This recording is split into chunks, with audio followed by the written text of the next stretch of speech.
Vous êtes-vous déjà demandé pourquoi certaines prises électriques des aéroports ne fonctionnent jamais? Ou pourquoi on vous a changé de porte d'embarquement juste au moment où vous vous détendiez enfin? Et ce café chaud dans l'avion, est-il vraiment sûr? En réalité, il se passe beaucoup de choses en coulisses dans les compagnies aériennes. Choses que personne ne vous dit, mais qui peuvent affecter directement votre voyage, votre porte-monnaie et même votre santé. Dans cette vidéo, je vais vous montrer astuces cachées que les compagnies aériennes et les aéroports préféreraient que vous ne découvriez jamais. Comment obtenir un siège libre à côté de soi sans supplément, ou comment accéder légalement à un salon VIP même en classe économique. Et non, ce n'est pas du clickbait.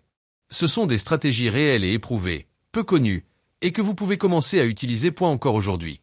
Si vous avez déjà eu du mal à voyager, ou si vous souhaitez simplement voyager mieux, dépenser moins et avec plus de contrôle, alors cette vidéo est pour vous. Révélons tout ce qu'il cache.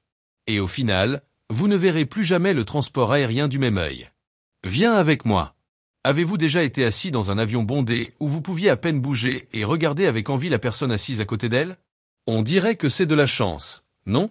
Mais si je vous disais que ce n'est pas que de la chance, que certaines personnes le font exprès, et que ça marche. Il existe une astuce peu connue que beaucoup de voyageurs utilisent en silence, la réservation fantôme. C'est plus simple qu'il n'y paraît. Au moment d'acheter votre billet, choisissez le siège côté couloir, celui où vous pourrez vous dégourdir les jambes de temps en temps. Mais voici le secret. Dans un autre navigateur ou avec une autre adresse email, vous pouvez le faire une deuxième réservation, mais le paiement n'est pas finalisé. Choisissez un siège côté hublot, même rangé et le laisse là, en attente. Que se passe-t-il? Le système de la compagnie aérienne comprend que le siège côté hublot est déjà occupé ou en cours de réservation. Pour des raisons de sécurité, il bloque temporairement le siège du milieu. Résultat, vous montez à bord, vous vous asseyez dans votre couloir, et le siège du milieu est vide. Personne ne paie pour cela, mais personne ne peut le réserver non plus. Bien sûr, cela ne fonctionne pas toujours. Mais sur les vols à occupation moyenne ou faible, les chances sont bonnes. Et si l'avion est encore plus vide, vous pourriez vous retrouver seul dans la rangée. Le plus drôle, c'est que ce n'est pas illégal. Il s'agit simplement d'une manipulation du système de la compagnie aérienne. Elle a créé ces règles, et maintenant, elles sont transgressées par ceux qui y prêtent attention. Alors, la prochaine fois que vous voyagerez, souvenez-vous de cette astuce. Ça ne coûte rien d'essayer, et ça peut transformer un vol exigu en une expérience presque confortable, même en classe économique. Et le meilleur dans tout ça, personne ne comprendra comment vous avez réussi à obtenir cet espace supplémentaire. Mais vous, si. Les portes d'embarquement changent volontairement, et vous pouvez éviter la confusion. C'est vrai. Cela paraît fou, mais souvent, les portes d'embarquement ne changent pas par nécessité. Elles changent exprès. Si vous avez déjà été frustré de devoir courir avec votre valise à la main parce que votre porte d'embarquement a été changée à la dernière minute, vous serez surpris d'apprendre que vous êtes tombé dans un piège très bien planifié. En réalité, les aéroports et les compagnies aériennes étudient le comportement des passagers comme s'il s'agissait d'une science. Et l'une des astuces les plus courantes est vous déplacer stratégiquement dans le terminal, surtout aux heures où il y a moins de circulation dans certains magasins ou zones commerciales.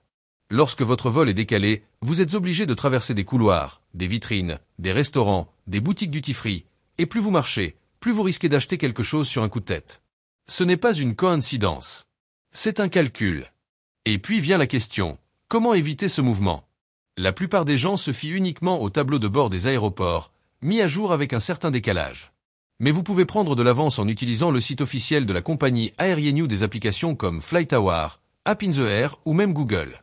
Ces systèmes affichent généralement la nouvelle porte d'embarquement avant même qu'ils ne l'annoncent par haut-parleur. Une autre astuce consiste à prêter attention au comportement du personnel au sol. Si vous remarquez qu'il se déplace discrètement vers une autre porte, c'est un signe que le changement est en cours. Restez vigilant. N'enregistrez pas votre bagage sur les vols avec de longues escales, il peut être inspecté sans avertissement. C'est un de ces secrets que presque personne ne vous révèle, mais qui peut vous éviter bien des soucis. Lorsque vous prenez l'avion à longue échelle, surtout celle de plus de 8 heures, qu'advient-il de votre valise pendant que vous attendez tranquillement à l'aéroport? Beaucoup pensent qu'elle repose avec les autres, en attendant le prochain vol. Mais ce n'est pas tout à fait le cas. Dans de nombreux aéroports, notamment en Europe et aux États-Unis, ces sacs peuvent être ouverts, inspectés et déplacés, tout cela sans que personne ne vous prévienne. Et le plus effrayant, plusieurs fois sans que tu sois présente légal? Oui. Mais est-ce sans danger? Pas toujours. Il y a eu des cas d'objets cassés, d'emballages mal placés, de serrures cassées ou, pire, objets disparaissant sans explication. Comme le processus se déroule hors de votre vue, Vous ne le remarquez que lorsque vous récupérez votre valise à votre destination finale, et il est alors trop tard. De plus, les longues escales augmentent le risque de mauvais placement, car la valise passe plus de temps hors de votre contrôle, se déplace davantage et dépend de plus de personnes et de systèmes pour arriver à destination. Autrement dit, plus elle roule sans vous, plus le risque de problème est grand. La meilleure solution?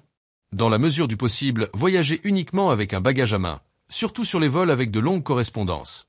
Si vous devez emporter plus d'affaires, investissez dans un sac à dos bien organisé, contenant des vêtements compacts, vos essentiels et tout ce qui vous est le plus précieux. Vous serez surpris de voir tout ce que vous pouvez emporter dans un bagage cabine bien pensé. Et le meilleur dans tout ça, vous aurez le contrôle. Vous n'aurez pas à attendre au carrousel, vous ne risquerez pas de manquer de vêtements à destination et vous éviterez les mauvaises surprises. Il y a des aéroports où les prises de courant ne fonctionnent pas, volontairement.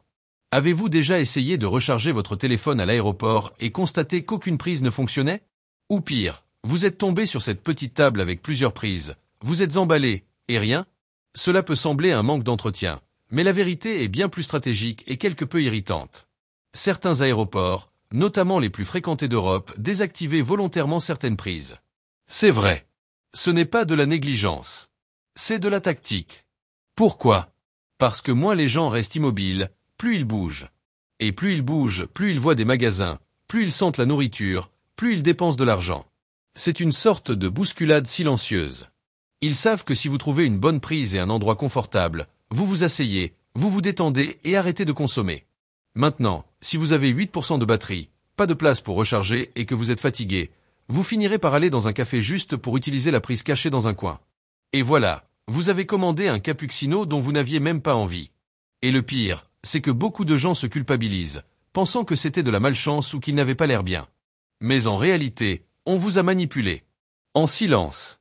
Vous voulez vous protéger? Voyagez toujours avec un banque d'alimentation fiable, celles qui peuvent contenir au moins 2 charges complètes. Un autre conseil est de prendre une adaptateur universel à entrée multiple, car parfois la prise existe, mais elle est incompatible avec votre chargeur. De plus, certains aéroports dissimulent de bonnes prises dans des endroits moins visibles, comme près des portes d'embarquement ou dans les zones de correspondance internationale. Cela vaut la peine d'explorer cette possibilité. Le siège 1A n'est pas toujours le meilleur, et parfois c'est le pire. Le fameux siège 1A semble être le rêve de tout passager. Au premier rang, juste devant, avec cet air d'importance, et beaucoup, au moment de choisir leur siège, s'y précipitent en pensant qu'ils bénéficieront de plus de confort, d'espace et d'un embarquement rapide. Mais laissez-moi vous dire une chose que personne ne vous dit. Parfois 1A est le pire choix que vous puissiez faire. Savez-vous pourquoi? D'abord, ce siège est généralement il n'y a pas d'espace pour stocker quoi que ce soit en dessous, parce qu'il n'y a pas de siège devant vous. Cela signifie que pendant le décollage et l'atterrissage, tout ce que vous avez doit aller dans le compartiment supérieur, même ce petit sac contenant vos lunettes, vos médicaments ou votre téléphone portable. Et si vous aimez garder vos affaires à portée de main, vous avez déjà vu à quel point c'est gênant. Deuxième point. 1A reste généralement très proche de la cuisine, cet espace où les hôtesses de l'air préparent les repas, manipulent les plateaux, discutent et même se reposent. Résultat. Un bruit constant. Du mouvement. Des lumières allumées. Et parfois même une forte odeur qui s'en dégage. Ce qui semblait être une oasis de paix se transforme en une petite station de métro. Dans certains avions, ce siège est également proche des toilettes de devant. Imaginez donc, un flux constant de passagers, la rangée à côté de vous, des odeurs étranges, des portes qui claquent. Pas du tout relaxant. Il y a aussi un autre détail important. Comme cette ligne est plus visible, c'est généralement l'endroit où s'assoient les passagers ayant des besoins spéciaux ou les bébés. Ce n'est pas une règle, mais cela arrive souvent. Autrement dit, si vous vouliez la paix, vous avez peut-être fait le pire choix. Bien sûr, sur les gros avions ou les vols en première classe, le tarif 1A peut être avantageux. Mais sur les vols intérieurs, court courrier ou les avions plus petits, il est préférable de choisir un siège en 2e ou 3e rangée, où vous embarquez toujours tôt, mais avec beaucoup plus de tranquillité d'esprit. Morale de l'histoire? Tout ce qui est devant n'est pas toujours parfait. Et le vrai confort réside souvent dans les détails auxquels personne ne prête attention. Maintenant, vous le savez. Et la prochaine fois, vous choisirez votre siège comme un véritable expert. Vous pouvez prendre une douche gratuitement dans certains aéroports, mais personne ne vous le dit. Peu de gens le savent, mais certains aéroports proposent des douches gratuites aux passagers et non. Nous ne parlons pas seulement de ceux qui voyagent en première classe ou qui ont accès au salon VIP. Il existe des zones spécifiques, souvent cachées ou mal signalées, où chacun peut prendre une douche gratuitement. Les aéroports comme Munich, Doha, Tokyo Haneda, Singapour, Dubaï et même certains terminaux à Paris nous proposons ce service. Les douches sont généralement situées à proximité des correspondances internationales ou des centres de repos et de méditation. Dans certains cas, vous devrez demander la clé au bureau d'information, mais c'est gratuit. Ces espaces sont généralement propres, fonctionnels et conçus spécifiquement pour les passagers en transit, avec de longues escales ou des retards. Le problème est que les aéroports ne divulguent pas cela ouvertement, car ils préfèrent que vous vous rendiez dans un salon VIP payant, dans un hôtel interne ou même que vous achetiez un service de bain dans des spas partenaires. Avant votre prochain voyage, consultez le site web officiel de votre aéroport de correspondance pour savoir si ce type de service est disponible. Vous pouvez également vous renseigner directement au guichet d'information sur place. Souvent, on ne vous le dit que si on vous le demande, car la plupart des passagers ignorent son existence. Il y a des repas secrets en classe économique, si vous savez comment demander. La plupart des passagers pensent qu'en classe économique, tout le monde mange exactement la même chose. Mais peu de gens savent qu'il existe des repas alternatifs, souvent meilleurs, plus frais et même servis en premier, et vous pouvez en commander un sans rien payer de plus. Ceux-ci sont appelés repas spéciaux, et sont disponibles sur la quasi-totalité des compagnies aériennes proposant un service en vol. Il vous suffit de vous rendre sur le site web de la compagnie ou d'appeler le service client pour en faire la demande à l'avance. Dans la plupart des cas, vous pouvez choisir parmi des options telles que végétarien, végétalien, sans lactose, kasher, halal, hindou, diabétique ou faible en sodium. Et voici le secret. Comme ces repas sont préparés séparément et en plus petite quantité, ils sont généralement mieux assemblés, arrivent plus chauds et sont livrés avant le repas standard. Cela signifie que vous mangez plus tôt et moins vite, surtout sur les vols de nuit. Et la qualité est souvent meilleure, car ces options répondent à des critères diététiques spécifiques. Mais attention, cette demande doit être faite au moins 24 à 48 heures avant le vol à accent grave l'embarquement, inutile de demander. Les hôtesses de l'air n'ont que ce qui a été demandé à l'avance. N'oubliez pas non plus, si vous avez des restrictions alimentaires particulières, c'est le moyen le plus sûr d'éviter les problèmes. Mais même sans restriction, commander un repas spécial peut être un moyen simple d'éviter les pâtes ennuyeuses que tout le monde mange. Maintenant que vous savez cela, essayez-le lors de votre prochain voyage. C'est une astuce discrète et gratuite qui fait toute la différence. Si le retard est la faute de l'avion, vous avez droit à de l'argent, et ils ne vous le diront pas. Presque personne ne le sait, mais vous pourriez avoir droit à une indemnisation en espèces si votre vol est retardé de plus de 3 heures et que la compagnie aérienne est en faute. Et quand je dis argent, je parle de sommes qui peuvent atteindre 600 $ ou plus, en fonction de la distance du vol et de la législation du pays où le problème est survenu. En Europe, par exemple, cela est prévu dans l'Arrêglement CE 261, qui garantit une indemnisation aux passagers en cas de retard, d'annulation ou de refus d'embarquement, sous réserve que la compagnie soit responsable. Cela inclut les problèmes techniques de l'avion, les changements d'équipage, les surréservations et les défaillances opérationnelles. Mais voici l'astuce. Les compagnies aériennes ne vous informeront pas de ce droit au lieu de cela. Ils proposent un repas gratuit, des excuses ou, tout au plus, un changement de vol. Et ils comptent sur le fait que la plupart des gens ne réclament pas ce à quoi ils ont réellement droit.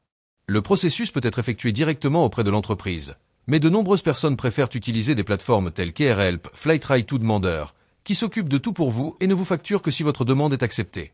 Vous pouvez également le faire vous-même, surtout si vous avez enregistré l'heure d'arrivée réelle de votre vol et conservé votre carte d'embarquement.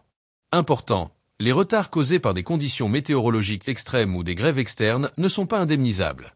Mais si la faute incombe à l'avion, à la maintenance ou à l'organisation de la compagnie, vous avez le droit, même si personne ne vous le dit.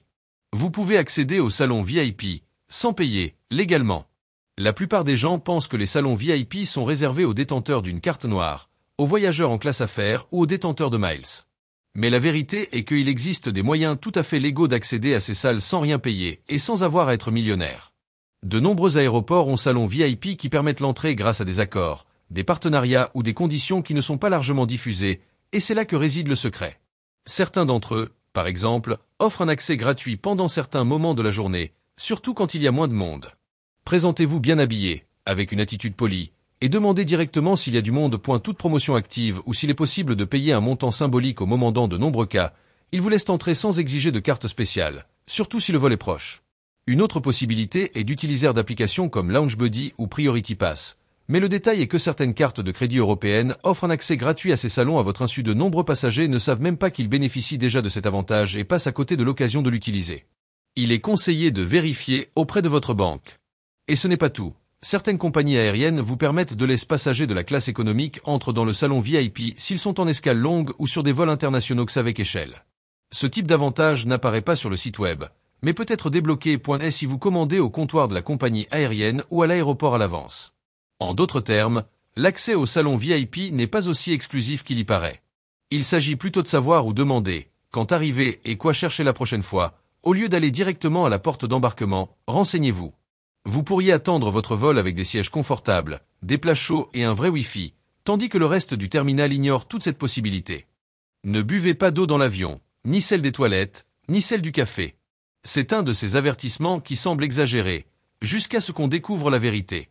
L'eau qui sort des toilettes des avions, et même l'eau utilisée pour préparer le café ou le thé servi à bord, cela ne vient pas des bouteilles, ni des galons nettoyés à chaque vol, cela provient de réservoirs internes qui sont rarement remplis et nettoyés. C'est un problème grave.